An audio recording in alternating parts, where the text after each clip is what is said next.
If President Trump will allow it, NATO is considering whether to move to a more aggressive phase in how it responds to Russia's hybrid warfare against it, according to the alliance's most senior military officer. So, as we know, Russia has for many years been engaged in aggressive actions against Western countries, and those actions have increased over the course of the Ukraine war. Such measures include cyber attacks, sabotage, including cutting electricity and communications cables under seas, and most recently, multiple airspace violations. Admiral Giuseppe Cava Dragoni, chair of NATO's military committee, told the Financial Times this: "We are studying everything. On cyber, we are kind of reactive. Being more aggressive or being proactive instead of reactive is something we're thinking about." Now, Eastern European countries, particularly as they find themselves very much on the front line with Russia and hence at risk, they have been pushing NATO to stop being merely reactive to such actions, to hit back hard.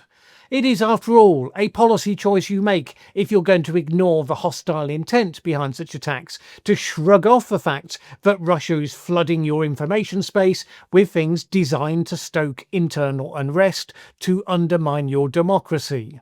Such activity, some have argued, is an indicator of a difference in mindsets. The West, for the last 2 decades, have believed itself to be at peace, but for the Russian leader, that has simply not been the case. And Russia's hybrid warfare approach, taking actions that have a surface-level degree of deniability, that fall outside the activities of traditional actual warfare. This enables it to undermine the societies and defences of the West while not provoking a reaction in kind. Dragoni told the FT that a preemptive strike, say in the cyber attacks realm, could be considered a defensive action. But he noted that, quote, "it is further away from our normal way of thinking and behaviour." NATO has had one success in deterrence in the last few years.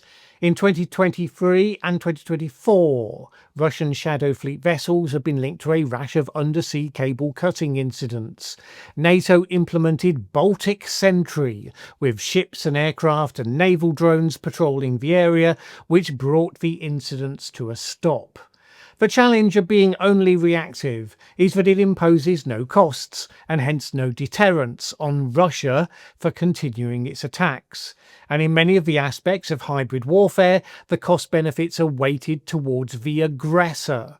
It costs Russia relatively little to launch a hacking attack, to push out online disinformation, to cut a cable, or to send a few drones into NATO airspace.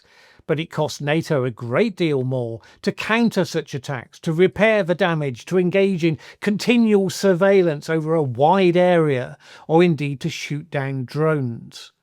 One of the challenges to NATO is the legal framework, because back in October, a Finnish court failed to prosecute the crew of a boat that was caught cutting underwater electricity and internet cables in the Baltic Sea.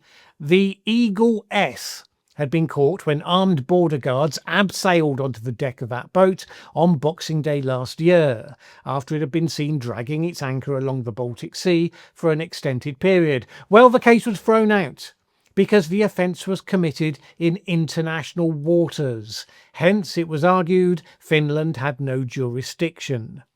The implication of which is that, as far as the legal system's concerned, Russia pretty much has a green light to push its luck. At that point, European leaders such as Mette Frederiksen, the Danish Prime Minister, was arguing that a more active forward stance by NATO was going to be needed, and she said this: "We need to be very open about the fact that it probably is only the beginning. We need all Europeans to understand what is at stake and what's going on. When there are drones or cyber attacks, the idea is to divide us." Now, of course, that's not the only issue Frederiksen is grappling with. It was reported just 3 days ago, before shooting this video, that Denmark has set up a night watch specifically so that the supposed NATO ally Donald Trump doesn't seize Greenland while they sleep. The same question: at what point do you acknowledge in public the full implications of reality rather than just quietly and reactively coping with it? Now, Admiral Dragoni told VFT that a big barrier to the more aggressive stance was that NATO's members had, quote, much more limits than our counterpart because of ethics, because of law, because of jurisdiction. Except for the United States, of course, which we're all still pretending is in NATO, which has managed apparently effortlessly to push such time-wasting considerations into its past. But then, to all appearances, it's also on the side of Russia these days. So it's no real surprise that it's adopted the same worldview and approach.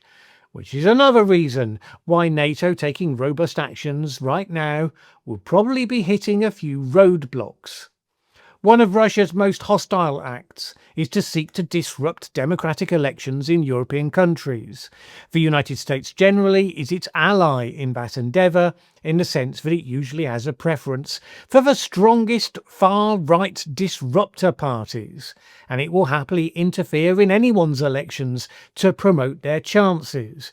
Indeed, closer to home in the recent Honduras election, we saw Trump promoting his preferred candidate and threatening to withdraw any and all aid from the country if anyone but that candidate got elected.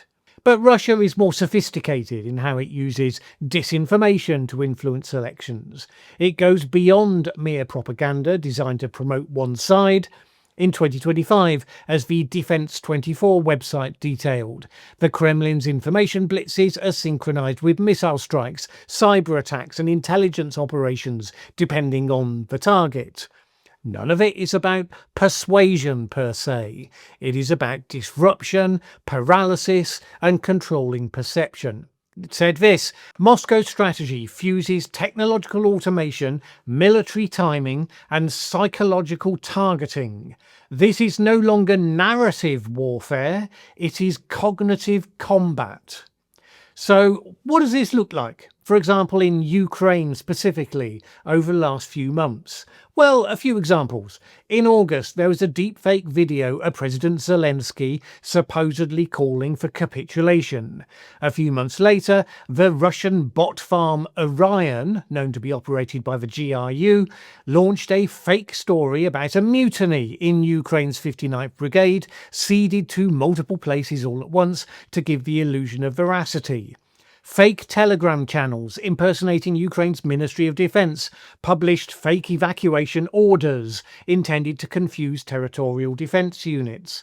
And finally, Operation Traffic spread lies about NATO weapons smuggling through Moldova and Romania, aiming to provoke distrust and division amongst the NATO alliance members. All of it being pushed out in a coordinated fashion via hundreds of English-language websites purporting to be mainstream news outlets to independent expert blogs.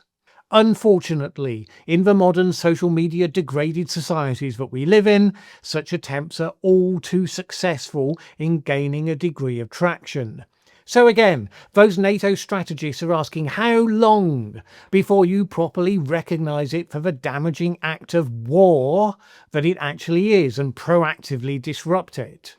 The EU has responded in its own right by proposing a new agency called the European Centre for Democratic Resilience, which will aim to counter disinformation attacks from Russia. Which, to my mind, doesn't sound tremendously impressive, and indeed it turned out that the European Parliament didn't think so either. Just last week, MEPs rubbished the so-called Democracy Shield plan.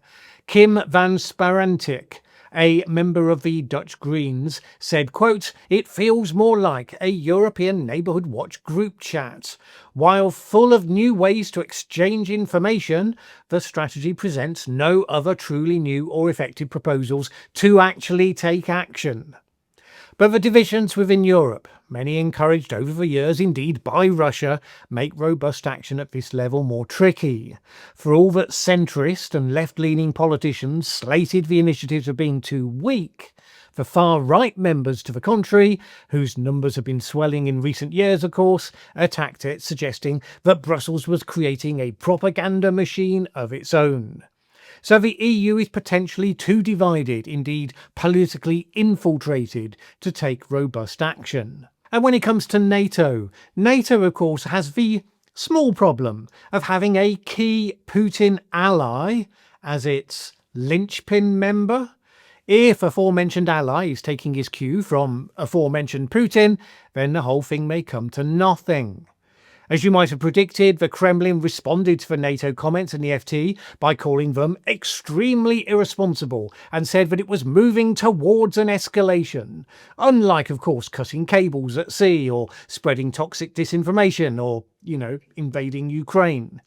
Indeed, Maria Zakharova, a spokesman for Russia's foreign ministry, had the sense of humour to describe it as a deliberate attempt to sabotage peace talks, because they were going so well. The war of the information space is vigorously being fought. The question remains what, if anything, Europe in any of its guises is able to do about it, and especially if President Trump comes in more strongly to act as a spoiler for effective action, which I would say we have to imagine is a rather likely scenario.